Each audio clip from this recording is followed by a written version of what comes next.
Oke, jadi hari ini gue pengen ngebahas tentang gimana caranya kuliah ataupun sekolah kejuruan di Jepang. Karena banyak banget teman-teman gue yang nanya tentang ini, jadi kalau misalkan ada yang nanya lagi, tinggal gue suruh nonton aja nih video. Tapi sebelum gue bahas gimana caranya, gue pengen ngejelasin dulu nih tentang universitas dan sekolah kejuruan di Jepang ini. Jadi kalau misalkan universitas di Jepang ini, seperti layaknya di Indonesia, dibagi menjadi universitas negeri dan universitas swasta. Nah, dari universitas swasta ini dibagi lagi menjadi beberapa jenis lagi.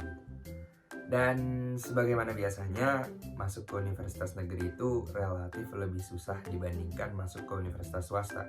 Karena semua universitas negeri itu pasti minta yang namanya nilai IJU untuk persyaratan masuk ke universitas mereka gitu. Dan gue kasih tahu tes IJU itu benar-benar susah banget.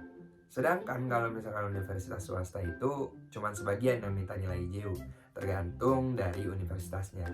Nah, untuk sekolah kejuruan itu sendiri, sekolah kejuruan tuh bisa kita bandingin sama kayak sekolah D4 lah kalau di Indonesia ya. Nah, jadi sekolah ini tuh bener-bener difokusin buat ngembangin skill di lapangan. Nah, biasanya kalau pelajar asing yang memutuskan untuk lanjut ke sekolah-sekolah kejuruan ini, biasanya tujuan utama mereka adalah untuk kerja dan tinggal di Jepang dengan jangka waktu yang lama gitu. Karena yang pernah gue dengar dari guru-guru gue, sertifikat sekolah kejuruan di Jepang ini cuma bisa dipakai di perusahaan-perusahaan yang ada di Jepang. Jadi gitu deh penjelasan singkat tentang universitas dan sekolah kejuruan yang ada di Jepang. Nah, sekarang gue pengen ngebahas tentang pertanyaan-pertanyaan yang sering ditanyakan mengenai cara masuk universitas atau sekolah kejuruan dari awal sebelum berangkat ke Jepang. Dan gue tegasin, ini non beasiswa dan berdasarkan apa yang udah gue alamin gitu. Jadi biasanya banyak yang nanya, gimana sih langkah awal kalau misalkan kita udah nentuin untuk lanjutin studi kita ke Jepang? Kalau misalkan gue, yang pertama gue lakukan waktu itu adalah mencari agen yang bisa ngeberangkatin gue ke Jepang. Kenapa gue harus nyari agen?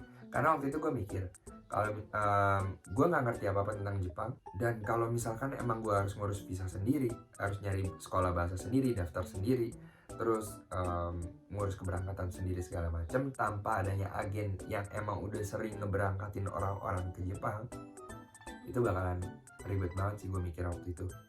Dan untungnya agen gue ini adalah temennya ibu temen gue gitu loh, jadi nggak terlalu susah nyarinya.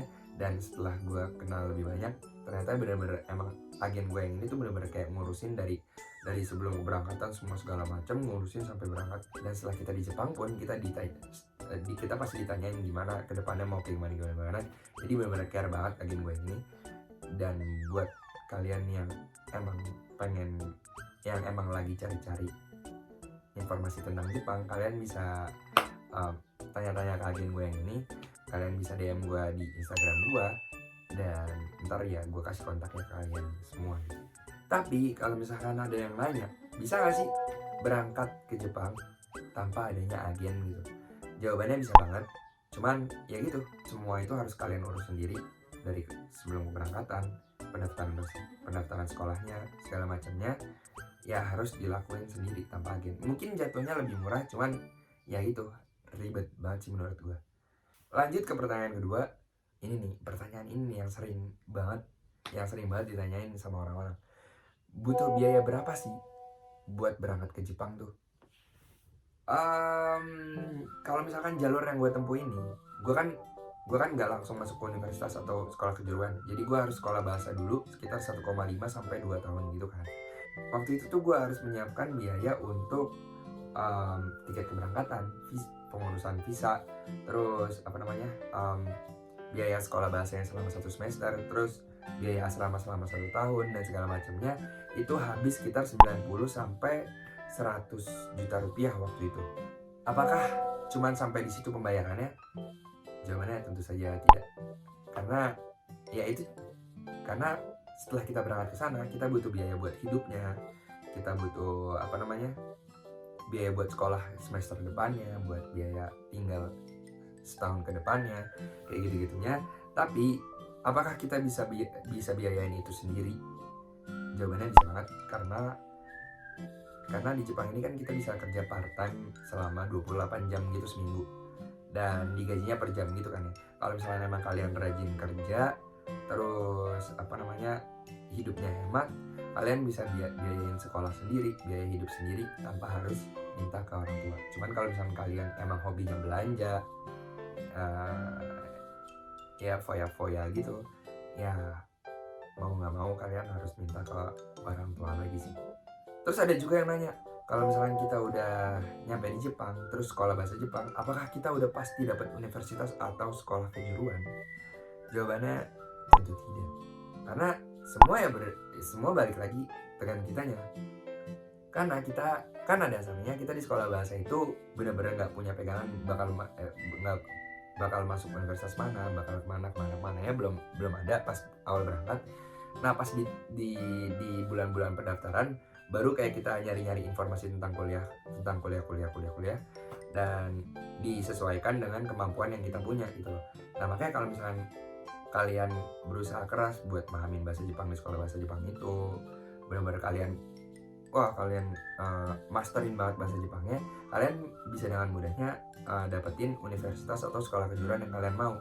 Cuman kalau misalnya kalian males-malesan, sering bolos segala macamnya, ya pahit-pahitnya kalian nggak dapat universitas dan harus pulang ke Indonesia lagi sih. Jadi kalau misalkan buat orang-orang yang bilang kuliah di Jepang mah pasti gampang, kuliah di Jepang mah gampang, pasti dapat universitas kalau misalnya udah masuk sekolah bahasa, gue bisa dengan tegas menjawab kalau misalnya itu tidak benar. Karena kita yang di sini pusing juga, walaupun udah masuk sekolah bahasa, kita pusing juga ngurusin masa depan kita masuk universitas mana. Karena nggak mau dong kita udah belajar lama-lama di sekolah bahasa Jepang, masa harus pulang lagi ke Indonesia. Ya gitu sih. Jadi kayak ya emang pada dasarnya mau kita lanjut studi kita dimanapun, ya kita harus berusaha keras gitu. Ya kalau enggak ya semuanya juga bakalan gagal nggak sih kalau misalnya malas-malasan segala macamnya. Terus lanjut ke pertanyaan yang terakhir, biasanya tesnya apa aja sih kalau misalkan masuk ke universitas atau sekolah kejuruan? Itu tergantung dari universitas atau sekolah kejuruan yang kalian incar gitu.